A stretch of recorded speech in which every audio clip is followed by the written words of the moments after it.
Hello জনগণ, কি অবস্থা সবার? আজকে শুক্রবার, 2 দিন ছুটি ছিল আমাদের। 2 দিন ছুটির কারণে গতকালকে বৃষ্টির জন্য আসলে কোনো জায়গায় বেরোতে পারিনি, কারণ গতকালকে বৃষ্টিও ছিল, প্লাস দুর্গাপূজার বিজয়া দশমী ছিল, যার কারণে রাস্তায় জ্যাম ছিল, বা জ্যাম থেকে বেশি আর বৃষ্টিটার জন্যই আসলে বের হয় নাই। কালকে দিনটা কাজে লাগাইতাম।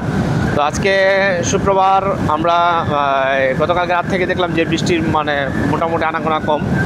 তারপরও সে একটু রিস্ক নিয়ে আজকে সকালে বের হয়ে গেলাম। দেখি আজকে নতুন একটা জায়গায় নিয়ে যেতে যাচ্ছি আপনাদেরকে, নতুন একটা জায়গায়, নতুন কিছু সন্ধানে। তো পাশেই থাকুন, সাথে থাকুন, এবং নতুন কিছু দেখতে আমাদের সাথে থাকুন, এবং আজকে দেখি আপনাদেরকে কী উপহার দিতে পারি। আমরা যাচ্ছি আজকে সে অজানা জায়গায়। আমরা অজানা জায়গায় গিয়া জানাই দর্শকরা লোকে থাকতে। হ্যাঁ, আমরা আজকে যাচ্ছি আমাদের একজন অফিসারের জন্য। আসলে আমরা যাওয়ার কথা 8:30টায়, সে ঘুম থেকে উঠে আসছে, যার কারণে আমাদের আজকে টাইমটা অনেক লেট। আমরা যাওয়ার কথা 8:30টায়, সে আসছে 10:30টায়। এই সেই চায়ের কন্যা,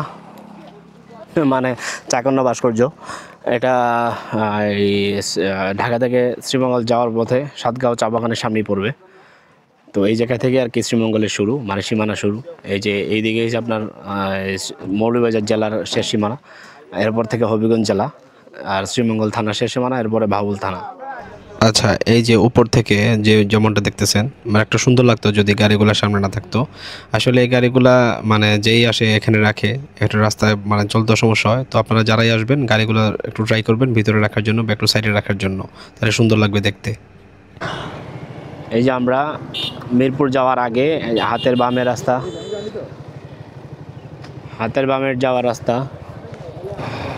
চুনারগড় থেকে আমরা ডানের যে রাস্তা, পয়েন্টটা পার হয়ে ডানের রাস্তা আছে, 7 রোড বলে এটাকে। তো 7 রোড দিয়ে আমরা যে লেক, ওই যে শাপলার যে লেকটাতে যাব, এটা হয়েছে দেওয়ান্দি চা বাগানের ভিতরে। রাস্তা অনেক চিকন, অনেক চিকন রাস্তা, যার কারণে এখানে আসলে খুব সাবধানভাবে না চালাইলে আসলে এখানে একটা অবস্থা থাকবে। এই যে এদিকে সবুজের সমারোহ, সবুজের ধান ক্ষেত। ক্যামেরাতে কেমন লাগতেছে বুঝতেছি না, বাট এটা আসলে সরাসরি দেখতে খুবই ভালো লাগতেছে। চতুর্দিকে ধান ক্ষেত, সবুজ। তারপর রোদ উঠছে, রোদের ঝিলিকটাও ভালো পড়তেছে, ভালো লাগতেছে, খারাপ না। আমরা আমাদের প্রথম গন্তব্যে পৌঁছে গেলাম। এখন মোটামুটি আমাদের সাথে একজন আছে যে সে শুধু রুজির হিসাব করে, কিন্তু বাকি কোনো হিসাব নাই।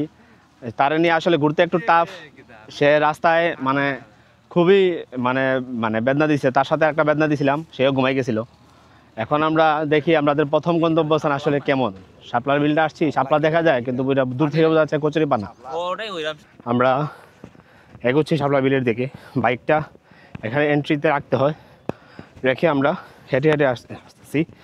তবে শাপলার বিল ছবিতে বা ভিডিওতে যেভাবে দেখছিলাম ঠিক এভাবেই আছে, কিন্তু পানিটা কম। পানি থাকলে এটা ভালো লাগে, পানি নাই যেহেতু পানি কম। এখন গত 2-3 দিন বৃষ্টি হয়েছে ভালো, এদিকে হয়েছে কিনা আসলে জানি না, যার কারণে মনে হইতেছে যে বৃষ্টি হয় নাই, কারণ এই জায়গায় পানিটা কম। পানি কমের কারণে শাপলাটা ফুটতেছে না, বা ভালো করে দেখা যাচ্ছে না, একসাথে হিজিমিজি অবস্থা দেখা যাচ্ছে। এই যে সেই কাঙ্ক্ষিত শাপলার বিল। আমি বুঝতে পারতেছি না যে এখানে কেমন লাগতেছে,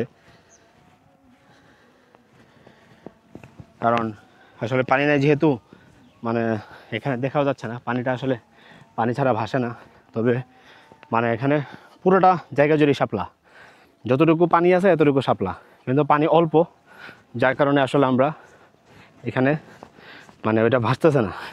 তারপরে দেখি ড্রোন ফ্লাই দিয়ে আসলে কেমন এই জিনিসটা ফুটে ওঠে। এই যে পাখির চোখে দেখেন, এই যে শাপলার বিলটা, এটা আসলে দেওয়ান্দি চা বাগানের ভিতরে হওয়াতে চা বাগানের ভিতরে এমনি দেখতে সুন্দর, অন্যান্য ভিডিওতে দেখলাম সুন্দর, কিন্তু আজকে পানি কম থাকাতে বা শাপলাগুলো ফুটে উঠতে দেখতেছে, কিন্তু ভিডিও থেকে উপরে দেখতেছেন যে ছোট ছোট হয়ে আছে, বা এটা কচুরিপানা এমন লাগতেছে। তো আমাদেরও প্রথমে এমন লাগছে, তো একটু নিরাশ হয়েছি এটা দেখে, তারপরেও ভালো লাগছে ঘুরে।